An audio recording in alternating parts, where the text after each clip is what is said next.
warahmatullahi wabarakatuh. Apa kabar teman-teman semua? Semoga kita semua tetap sehat dan tetap berada dalam lindungan Allah Subhanahu wa taala.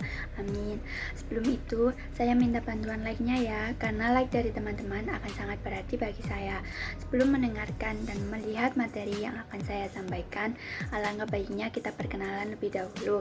Perkenalkan, nama saya Eita Fauzia dengan NIM 2151030111144 dari kelas I, jurusan Teknologi Industri Pertanian, Fakultas Teknologi Pertanian, Universitas Brawijaya.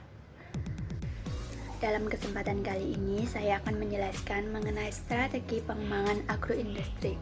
Indonesia merupakan negara agraris, oleh karena itu, sektor pertanian memegang peranan penting dalam pembangunan negara. Sektor pertanian ini meliputi komoditas hortikultura, tanaman pangan, dan lain sebagainya. Sektor pertanian sangat erat kaitannya dengan sektor industri. Nah, pengertian dari agroindustri sendiri ini adalah kegiatan yang memanfaatkan hasil pertanian sebagai bahan baku, merancang, menyediakan peralatan, serta jasa untuk kegiatan tersebut. Salah satu contohnya yang ada di daerah saya adalah agroindustri tahu. Agroindustri tahu dapat membantu persediaan lapangan pekerjaan serta motivasi untuk masyarakat yang ingin menjadi pelaku usaha, baik itu pelaku usaha mikro, menengah, maupun makro. Agroindustri tahu menuntut kreativitas para pelaku usaha untuk dapat mengembangkan produknya. Untuk itu diperlukan pengetahuan mengenai nilai tambah yang akan didapatkan supaya mendapatkan imbalan maupun keuntungan bagi para pelaku usaha. Tahu merupakan olahan dari kacang kedelai yang difermentasi dan diambil sarinya. Dalam mengolah tahu, terdapat beberapa proses yang harus dilakukan. Proses pertama adalah perendaman kedelai yang dilakukan selama kurang lebih 5 jam. Selanjutnya, terdapat proses penggilingan biji kedelai yang diubah menjadi bubur. Proses yang ketiga adalah penyaringan dengan menyaring bubur kedelai tersebut selama beberapa kali supaya hingga ampas kedelai tidak tersisa. Kemudian terdapat proses pemasakan dengan cara memanaskan bubur kedelai hingga mendidih, tapi harus diperhatikan supaya kedelai ini tidak mengental.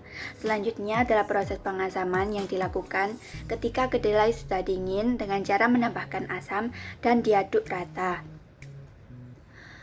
Kemudian akan muncul endapan tahu.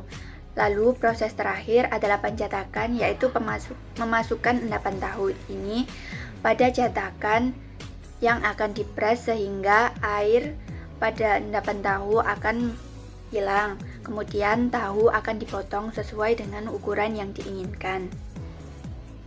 Dalam menentukan strategi pengembangan agroindustri tahu, perlu dilakukan analisis faktor internal yang meliputi strength atau kekuatan dan weakness atau kelemahan. Selanjutnya, ada pula faktor eksternal yang meliputi opportunity atau peluang dan juga threat atau ancaman. Yang pertama adalah strength atau kekuatan yang mencakup pengalaman usaha yang sudah lama, produksi yang dilakukan secara terus-menerus, tempat yang strategis, serta pendapatan yang cukup untuk digunakan sebagai modal. Selain itu, ada pula weakness atau kelemahan yang meliputi produk yang mudah rusak, harga yang stabil, transportasi yang minim, serta promosi yang kurang memadai. Kemudian, terdapat opportunity atau peluang yang mencakup dukungan pemerintah, pemasaran produk yang luas, serta tersedianya tenaga kerja yang mencukupi. Dan yang terakhir, terdapat threat atau ancaman yang meliputi banyaknya pesaing industri tahu, biaya produksi yang naik, perubahan permintaan konsumen, serta harga bahan baku yang naik.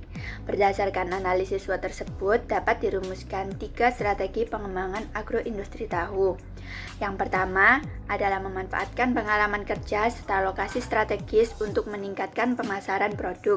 Yang kedua, pemanfaatan produksi yang dilakukan secara terus-menerus untuk mendapatkan keuntungan sebesar-besarnya yang dapat digunakan sebagai modal usaha. Dan yang ketiga atau yang terakhir, yaitu memanfaatkan media promosi supaya dapat bersaing dengan pesaing industri lainnya.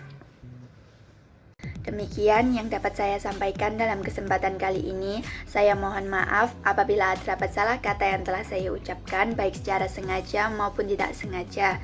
Semoga kita dapat bertemu kembali di lain waktu dalam keadaan sehat walafiat. Terima kasih telah menonton video ini sampai akhir. Saya Elita Fauzia pamit undur diri. Wassalamualaikum warahmatullahi wabarakatuh. Bye bye.